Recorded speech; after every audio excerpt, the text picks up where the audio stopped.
It's a bit like making a car. You can't put the wheels on if the chassis and the axles aren't there. There is a process you've got to do. My staff are just skilled at being able to pull all those things together and make a complete chandelier. People don't need to buy neon. You know, it's like a luxury business. Being in a niche industry can be difficult. Sometimes things like chandeliers, which are luxuries, get pushed to the back when times are more difficult. So people really have no idea how it's made, how you get the color, blah, blah, blah. It's very hard.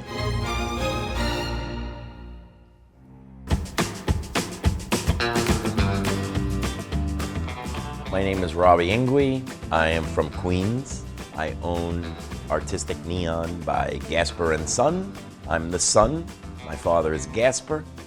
My father and mother had this business since 1971. They started in Glendale, not too far from here.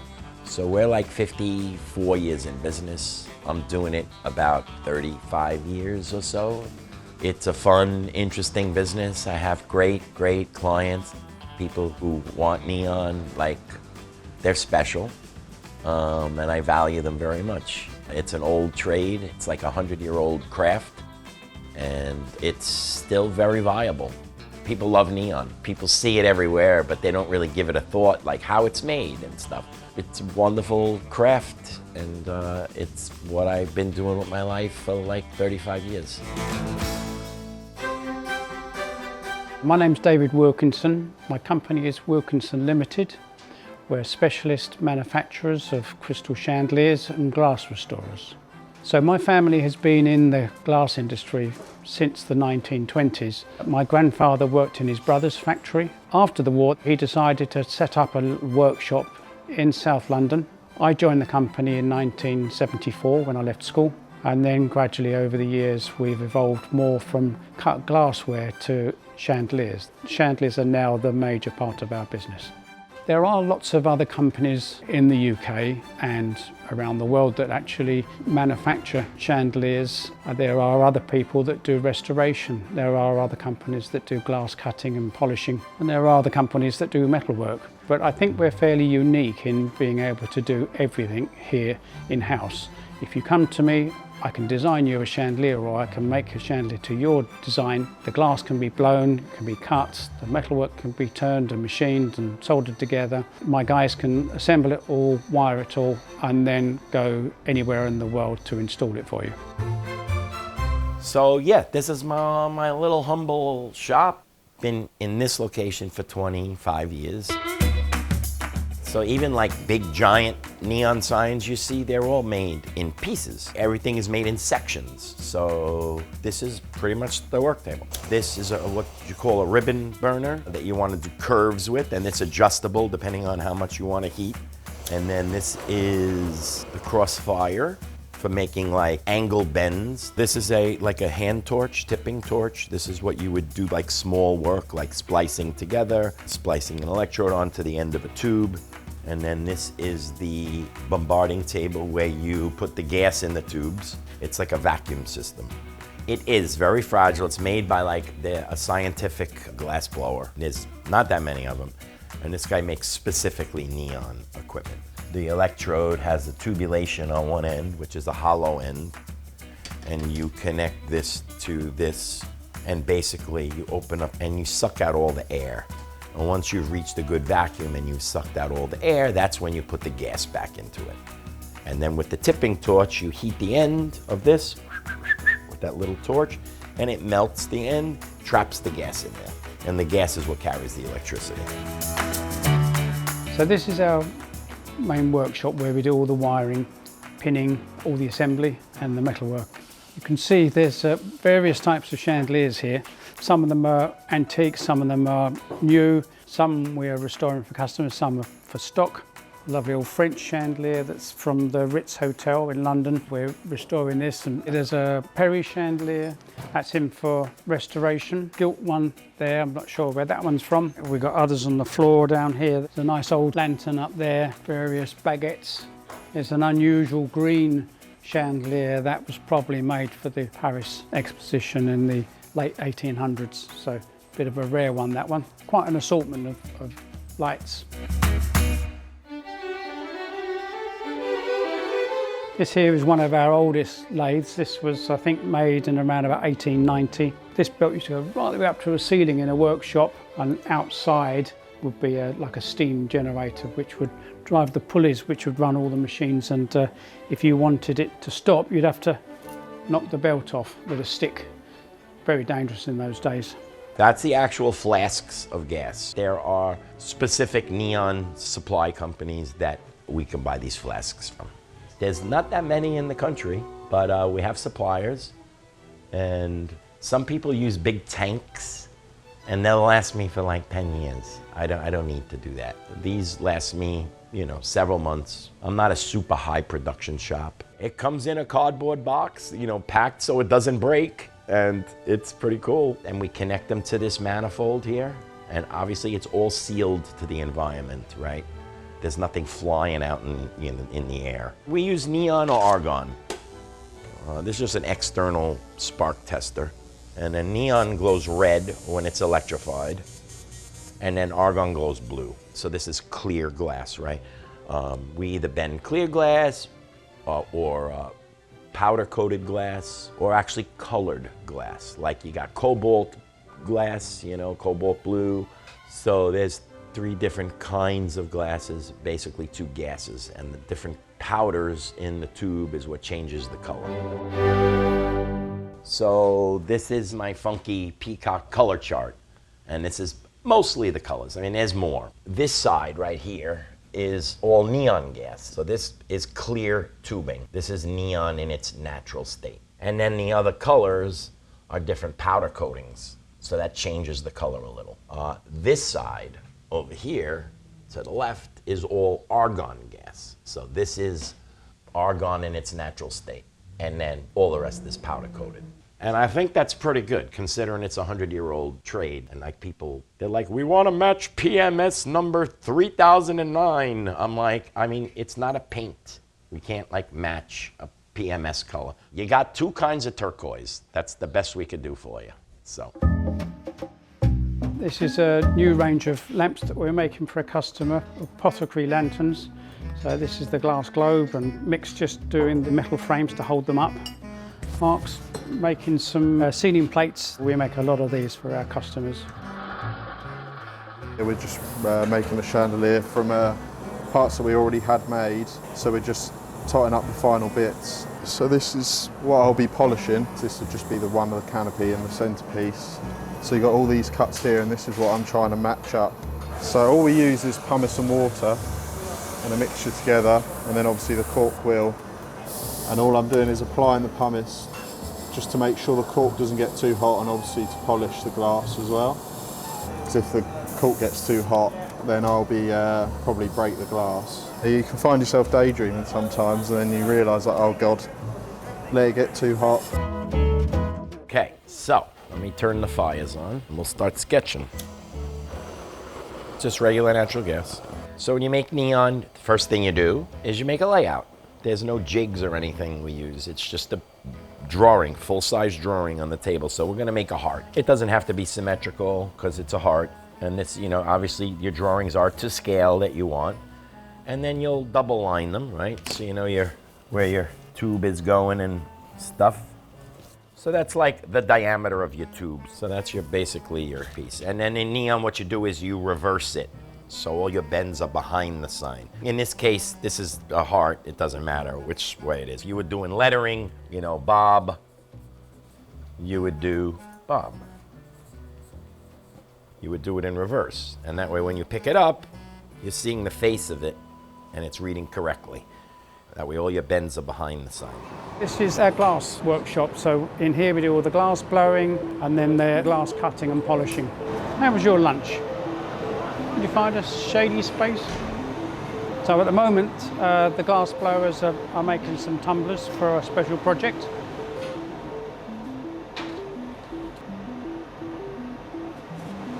Paul has gathered some glass. He's blown a bubble into it to start off with. We'll gather some more glass around it. When it comes out of the furnace, it's 1100 degrees centigrade. It cools down quite quickly, so that's why it's bright yellow when you see it come out. and then eventually when they're ready they'll blow it into the mould to get the final shape.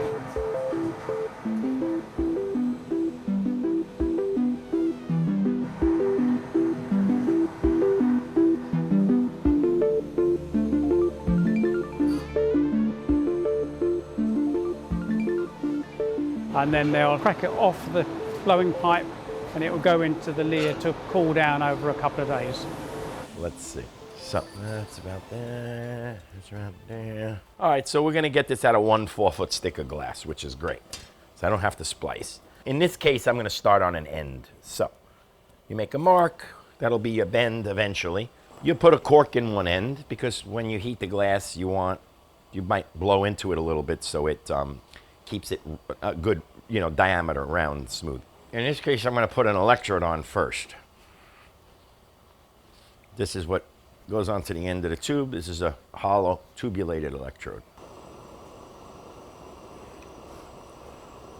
Ooh, gee, it's a leak. Then you'll go back in with the hand torch.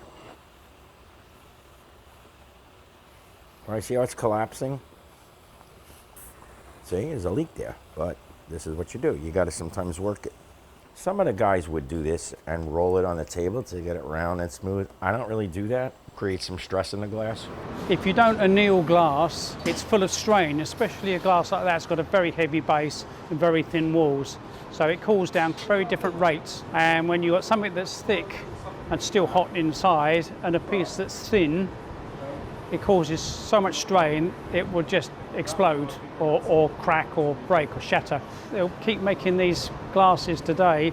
They'll go into this annealing oven, it's called a leer. Tonight when they finish, it will go up in temperature to just below the softening temperature, and then it will come down slowly. Sometimes it's over 1 day, sometimes it's over 2 days, and then by the time it's cool, that should have taken the strain out of it. And then once it comes out of there, they can grind and polish the rim of the glass. I'm gonna heat maybe from here to, let's say, here. And now I'm gonna go into this fire, which is a ribbon fire. And you want the right mixture of gas to air too. All right, so I want to heat from there to there. I'm not blowing, I just have this in my mouth for no reason. I actually don't need it. Once it's starting to get hot, it's like handling wet spaghetti.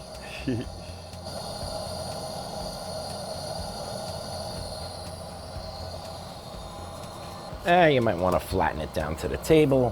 Where the bend stops, now you want to continue make your mark there. And then I'll probably heat from there to here.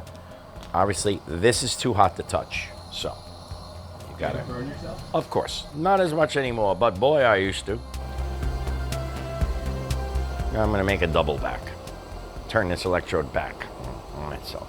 So you're heating enough to make the bend. You don't want to just stay like this. You gotta heat enough to make the bend. So now I want to keep this diameter round, right? So it's still round.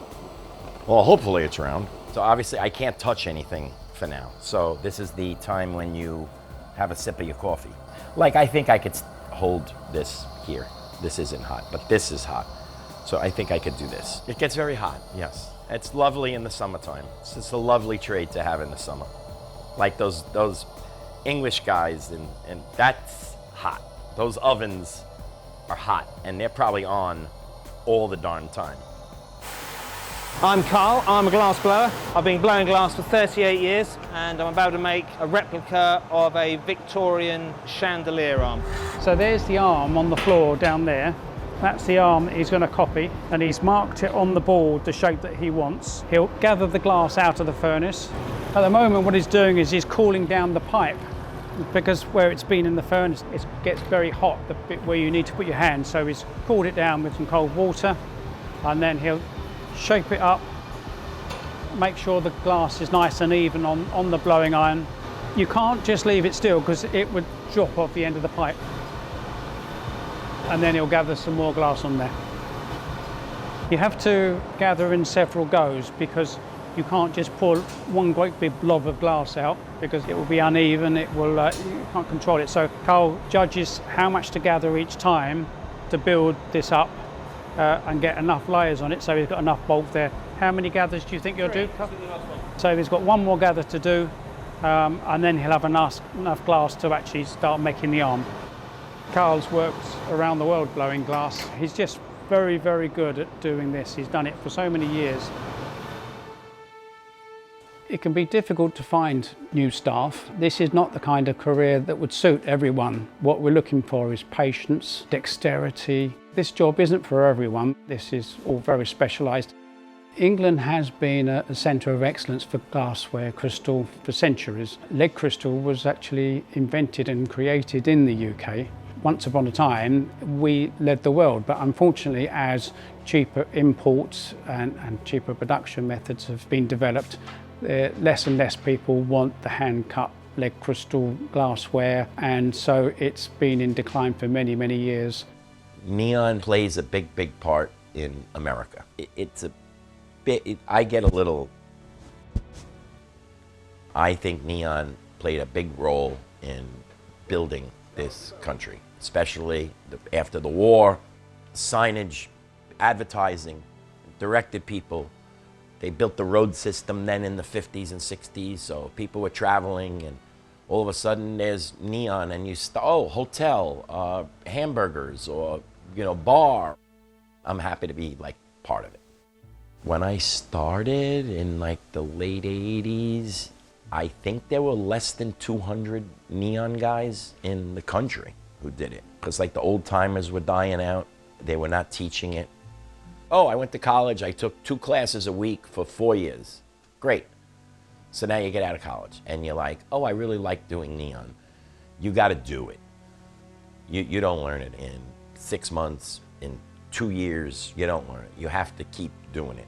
My apprenticeship was 5 days a week with my father right by my side, one-on-one, doing it, 6, 7, 8 hours a day. Neon is quite difficult. It can't be blown up to a big giant mega industry because it's all made by individuals. But neon is and always will be. There's no way to make it like by machine. This is done. We don't need to make any more curves. All right, now I go back to that fire.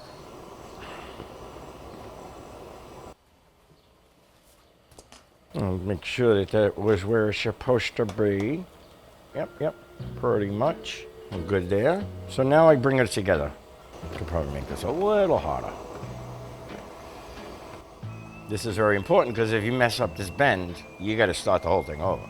So I better shut up.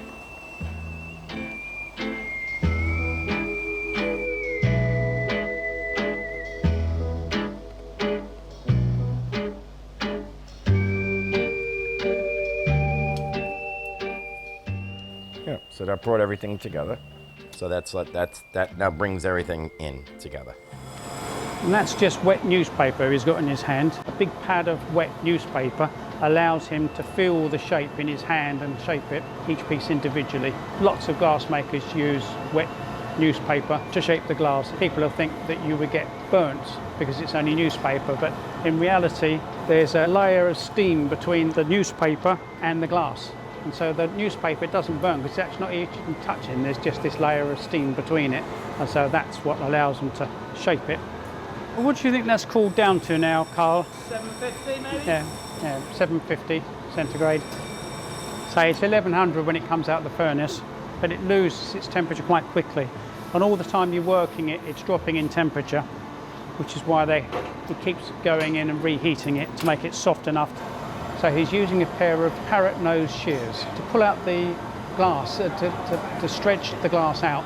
And it's got that sort of cut out on the end so that it grips the glass. So he doesn't want to cut it, he just wants to grab hold of it and use it to pull the glass out and make it into like a long sausage, and then he'll pull it out to get that shape.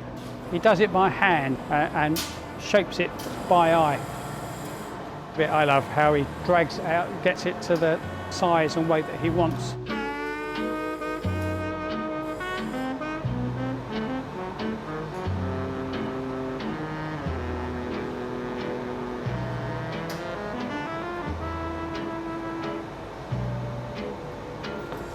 He's got the shape and size he wants it to be, and then it will go in the lathe. So this is basically your heart. We're ready to like go over there and put the gas in the tube. All right, this is all cooled off.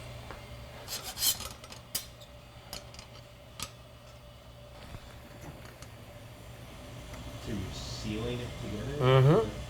Yep. Okay. So I'll turn the system on and you're sucking out the air.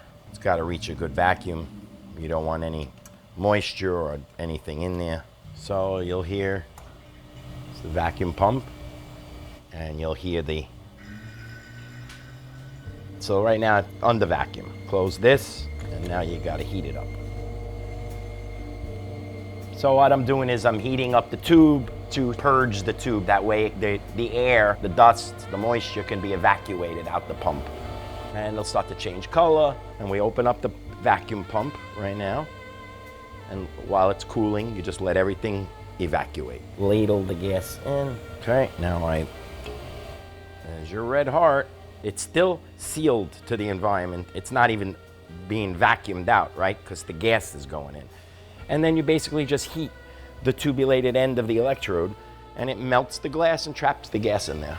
So obviously this is your heart, right? Yes. And now we go over to the end of the table and we connect it to a transformer and that's your red heart. This is how it finishes off. In there. I'm watching neon signs. It's made out of borosilicate tube, which is pre-manufactured, and then they heat it up and they bend it. Cool. Yeah, so they are like they're blowing the glass there. They're not just like chandelier assemblers. They're actually blowing the glass. How awesome is that? Yeah, as I said, there's no similarity. It's not glass making, that's neon tube making. Is that an interesting thing to yourself to watch? Yeah, I love all these shows, how it's made, anything like that. So yeah, it's all really interesting. Who still does this work? I mean, that's gorgeous. I can imagine the man hours that go into this work. This is beautiful stuff. You only have several seconds before the glass starts cooling. You got to work fast. I think this is not a good comparison, but anyway, that's what the show is. So we've got to make the best of it, haven't we? You know, but I mean, it's chalk and cheese, completely different. The guy that's bending that to shape is skilled, but I could teach my guys and they could do that in a day. Okay, all the little blown glass balls. Nice, that's the colors. Yep. Kind of like the neon tubes. I don't really see this as a very good comparison.